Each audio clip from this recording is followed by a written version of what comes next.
And we come here today to bury the sad-ass Yankee corpse of the New York Mets. The New York Mets. Go. Sorry, Reverend. Yeah, sorry about that. The Mets. The Met, objection sustained. Amen. Also, on this glorious occasion of the New York Mets being dead, we'd like to wish Chipper Jones a happy 2013 with the Braves, because he's coming back, ain't he? Yeah, he will. One more year of the chopper. 100 or so games per season, plus he does more to control the deer population than all other athletes combined. Oh, Chipper, the sleeveless t-shirt. It has been the shroud of Turin for your Christ-like figure. May you enjoy one more year, and may you enjoy the pantyhose-clad bounty that all hot pants-wearing waitress has to offer from the bounty of, Hooters. Hooters, baby. Hi, it's football season, y'all. Oh, this Yep.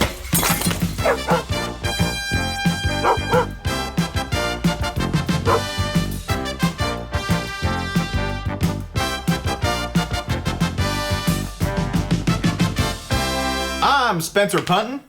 I'm Jason 3-4 defense. And you are watching Shutdown Fullback. Finally, we get to talk about real football on this show. Finally, we're about to talk about the SEC, baby. You're damn right, finest conference in the land. That'd Six in a row. 6 in a row. No, it's 1, 2, 3, 6. Well, hey, if anybody can count to 6, they're probably going to be elected Doctor of Mars or something, because I don't think that's even possible. Or they're a quarterback in the Big 12 in the pocket. Am I right? Am I right? Y'all Call that a pass rush. I know, Big 12 sucks. What we're going to need to do is we're going to need to recount the history of this glorious enterprise known as the Southeastern Conference. Yep, 1861 is the date of founding. That's when General Earnhardt heard those Yankees get a little uppity about all their defense and academics and decided to go up north and teach a few of them a lesson. Calling it out a conference game. Gettysburg didn't end very well, and then we had to go on probation till 1880 or so. Something about, Aggressive recruiting, so they took away some scholarships until the early 1900s. But keep in mind that during that time, the SEC grew and kept growing and became known for stifling defense, superb fan participation, and most importantly, 19th century offense. Punting is winning, baby. Oh, hold on. Yeah, no. Not this phone. Not this phone, son. Not this phone. Yes, sir. Oh, what's that? You say your mama needs prayer? Okay. How much prayer does she need? 20,000 prayers, you think? Okay, young man. We'll pray for her to pick up a new Corvette in your daddy's yard, not your mama's yard, your daddy's yard. The NCAA knows about your daddy's house. Yeah, not Roll Tide. All right, young not man. Roll Tide. All right, we'll see you on campus next week. Yeah. So as we were saying, the pivotal event in this entire historical diatribe that we are unspooling here, that'd be the 1926 Rose Bowl. We only went there once, remember, only once, and never left the South ever again. But we beat Washington 20-19 through the form of the Alabama Crimson Tide. Yeah, and ever since then, Pac-12 learned its lesson, and now they just been whooping that Big Ten ass ever since. Roll Tide! Didn't ever leave again, but we didn't need to, because 6 in a row, baby! 6 in a row, baby! God damn. Now, Pastor might be watching. Shit. Is it all right if we say the Pastor Jones. Big Ten? The Big Ten. Is that cool? The Big Ten. All right. All right then. Roll Tide. I may need a new shirt. You want a shirt? I've already sweat through this shirt. Duffed it. All right, y'all. Time for a little realignment of history / safari guide through the SEC's many cultures. Let's go ahead and pour one out for the 3 teams that are no longer with us. That would be Sewanee, Georgia Tech, and Tulane. See you later, geeks. Didn't want you anyway. They all quit football, and, sometimes that's better for you. Let's start running through these schools that are still with us. First of all, Georgia. Now, you got 2 different breeds of Georgia fan. You've got the one who all they do is debate Neil Bortz while sitting on a houseboat for like 13 hours a day, and, when they're not at an HOA meeting. Oh, taxes, my gut, my bag, golf's hard, and yard work. And then you have the second kind, which is this.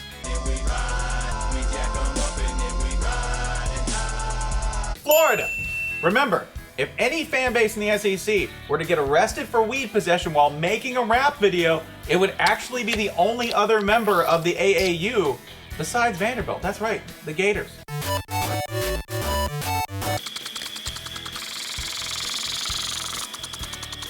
Now, speaking of Vanderbilt, I got a beef with you, Vanderbilt. When you Google Vanderbilt schedule, you know what comes up? A bunch of like classes and books and stuff. What's that? I want to know when you're playing Arkansas. That's true. And when they play Arkansas, just remember Arkansas only in the league since 1991-92, but the craziest fans in the entire league. Way to go. They like basketball, and we ain't even gonna hold that against them. Tennessee. The school itself, kind of like Mordor. Just a bunch of like holes in the ground that they sort of pour bodies, life, and trees into, and then they pull orcs out of it that spit tobacco juice and do all kinds of horrible things to you when you come to Knoxville, like that 50-year-old bitch who spit in my hair. Real stories of the SEC. Thanks a lot. I hope you're dead. Next up, LSU, Gewauke's Tigers. It's a failed state somewhere in the Caribbean. They play a lot of defense. All their entire offense is fake field goals. They're pretty much my favorite team in the world. Yeah, you'll either get married or killed in the stands at LSU, possibly both in the same night. Mississippi State. All you really need to know about Mississippi State is that clang, clang, clang, clang, clang, clang, clang, clang, clang. On the other side of the state, you have Ole Miss. Now let's just picture a global catastrophe that led to a shortage of truck nuts. Now picture the University of Georgia in such a catastrophe. Ole Miss. That's what you have. That'd be the first time Ole Miss had ever had an advantage in anything or a victory. Moving on. Let's go ahead and go to Auburn. It's like Troy University, but it's 5 miles down the road. That's really all you need to know about Auburn. It's just the same. Yeah, basically, if Georgia and Ole Miss, they're the Methodists. Auburn, they're somewhere between the Pentecostals and the Children's Crusade. Just praying to animals and trees and going on probation, and I don't know what you do with these people. Let's go to the new members if we can. South Carolina, I'll call them a new member because they've only been in since 91-92. Brand spanking new. They're basically a baseball school. They're good at the sport, whatever the hell it is. Steve Spurrier comes out, once a summer, kicks dirt on Mike's Live, and then all their quarterbacks have long hair like some middle relievers, and all their games end up 6-4. Baseball. If you see something that looks like Cloverfield going through your yard, don't worry, it's Jadeveon Clowney. He'll move on, hopefully. You have Texas A&M, they're brand new. They're in the middle of nowhere. All their games are just really weird. They're kind of this quasi-military cult. Basically, they're a really perfect fit. Welcome to the family. Also, Mizzou, Met, and John Hamm. That's really all we know. Also a really perfect fit. And the unofficial SEC 14th member, West Virginia. Didn't officially get an invite, but we're talking about moonshine, kicking the ACC's ass in bowl games, and setting shit on fire. But wait. You didn't mention Kentucky. Well, we've been over this. We're not doing a Horizon League preview this year. But remember, they were good. They had Petrino and No. They had... You're thinking of Louisville. We like Louisville. Oh, yeah, they're the one that has a football team.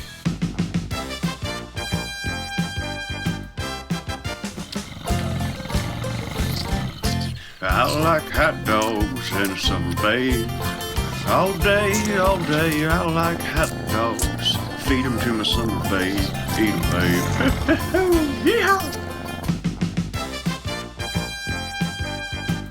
Remember, it's not the SEC if we're not talking about greatness. Tales of SEC greatness coming at you. First, we have a couple of guests who are going to be joining us. We've decided to name this chair Jacksonville. Oh, yeah. What's up, bro? Hey, man. Party. Go Gators. Yeah. But where's your buddy, though? Across the state.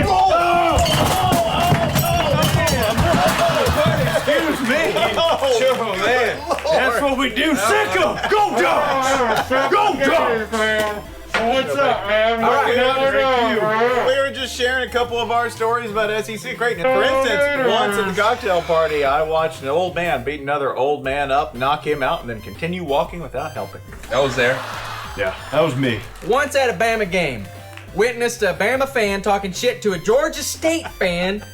Like Georgia State's 6th game about Georgia State's lack of statues outside their stadium. Bama fan was 9 years old. What about y'all? What y'all got? One time, actually 4 times, me and Ugga, we drank till the morning hour. I mean, that dog can put him away, man. I'll tell you that. Could. Could. He's actually, well. I mean, That kind of explains a lot. R.I.P. damn good dog. I buried him right behind this couch, though, so don't you worry.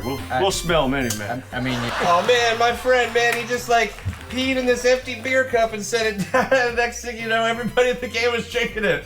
And it's still beer. I love drinking pee. Oh, it's Waterworld, man. Kim Gossler, baby.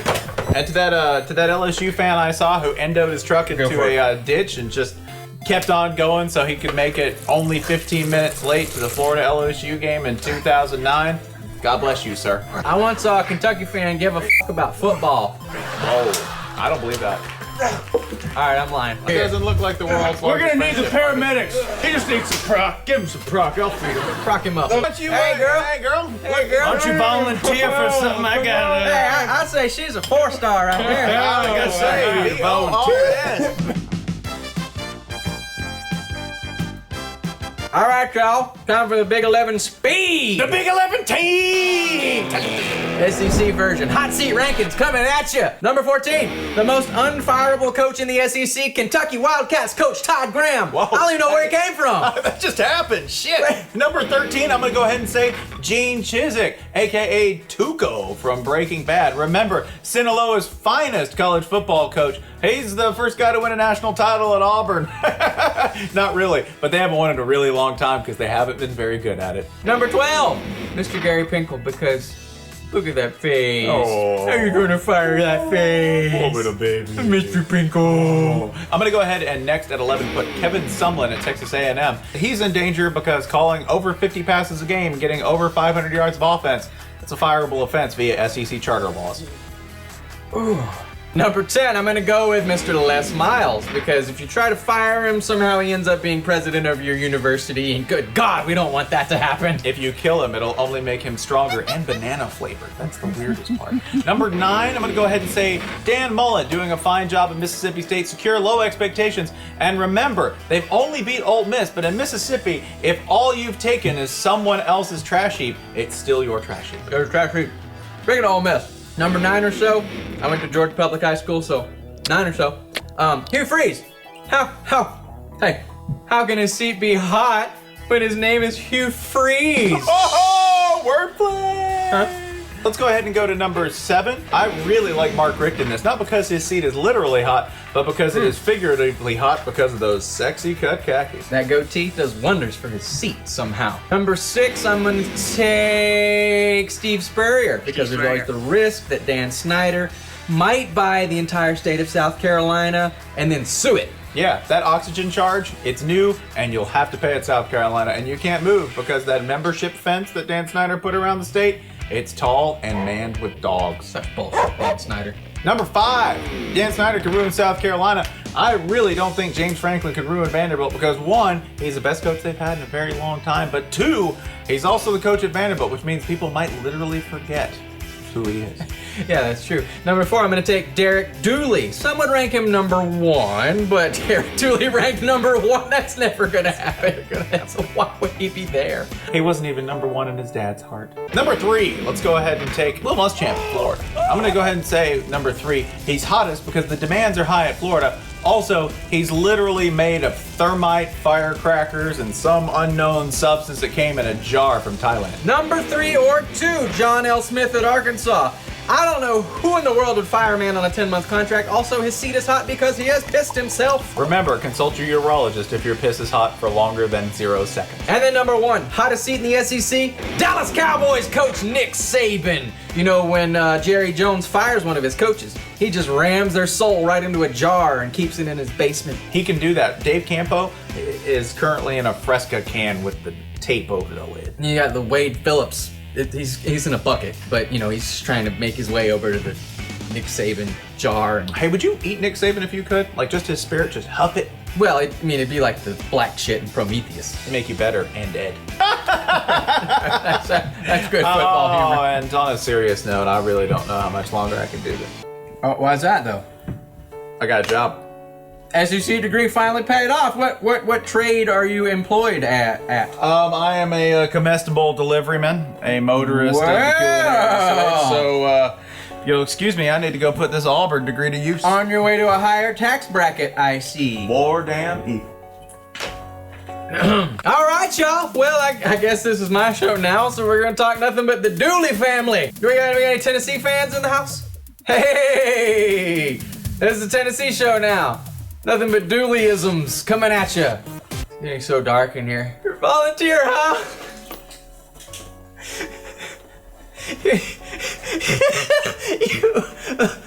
So you watch Tennessee play football, huh?